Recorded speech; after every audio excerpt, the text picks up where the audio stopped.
World athletes આજે આપણે જોઈશું બિલિયર્ડ્સ અને સ્કૂનરમાં અજય સમ્રાટ પંકજ અડવાણી. ભારતીય રમતગમતના ઇતિહાસમાં એવા જૂથ ખેલાડીઓ છે જેમણે દાયકાઓ સુધી પોતાની રમત પર એક હથ્થું શાસન કર્યું હોય.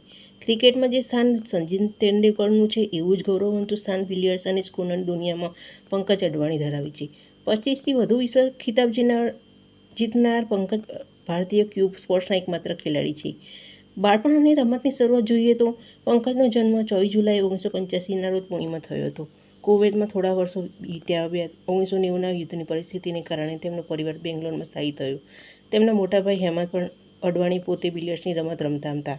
એક દિવસ પંકજ તેમની સાથે ટેબલ પર ગયા અને રમતને જોવા લાગ્યા. તેમને તેમાં રસ પડ્યો. તેમણે પણ ભાઈઓ સાથે રમત રમવાનું નક્કી કર્યું. તેમના કોચ અરવિંદ સબૂર પંકજ વિશે કહેતા હતા કે આ છોકરામાં કુદરતી તેજ હતું. નાની ઉંમરે જ ટેબલની ઊંચાઈ પંકજ માટે પડકારરૂપ હતી, પરંતુ તેમની જીદ અને મહેનતને તેમને કલાકો સુધી પ્રેક્ટિસ કરવા માટે પ્રેર્યા. સિદ્ધિ અને વર્લ્ડ રેકોર્ડ જોઈએ તો પંકજ અડવાણીની સૌથી મોટી વિશેષતા એ છે કે તેઓ બિલિયર્ડ્સ અને સ્કૂનર એમ બંને અલગ અલગ ફોર્મેટમાં માસ્ટરી ધરાવે છે. સામાન્ય રીતે ખેલાડીઓ કોઈ એક જ ફોર્મેટમાં નિપુણ હોય છે, પરંતુ પંકજે બંનેમાં વિશ્વ વિજય મેળવ્યો છે. 2003માં માત્ર 18 વર્ષની વયે તેમણે IBSF world snooker championship grand slam જીતીને ધમાકેદાર શરૂઆત કરી હતી.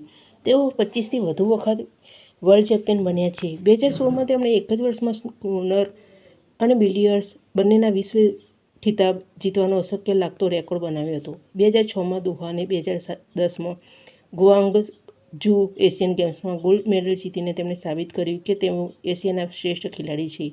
બિલિયર્ડ્સ એ ધીરજ અને ગણિતની રમત છે. પંકજ અડવાણી તેમની રમત માટે પ્રિન્સેસ ઓફ પુણે અને ધ ગોલ્ડન બોય તરીકે ઓળખાય છે. જીવનમાં એકાગ્રતાને પોતાનું સૌથી મોટું હથિયાર બનાવ્યું છે. સન્માન અને સામાજિક યોગદાન જોઈએ તો ભારત સરકારે તેમની પ્રતિભાની કદર કરતા તેમને અનેક પુરસ્કારોથી નવાજ્યા છે. રમતગમતનું સર્વોચ્ચ સન્માન રાજીવ ગાંધી ખેલ રત્ન પુરસ્કારોથી સન્માનિત કર્યા છે. ભારતનો ત્રીજો સર્વોચ્ચ નાગરિક પુરસ્કાર પદ્મ ભૂષણ એનાયત કરવામાં આવ્યો છે. તેઓ ભારતના એકમાત્ર એવા ખેલાડી છે કે જેમણે બિલિયર્ડ્સ અને સ્કૂનરની તમામ મોટી ટુર્નામેન્ટ્સમાં ઓછામાં ઓછી એક વાર તો જીતી જ છે.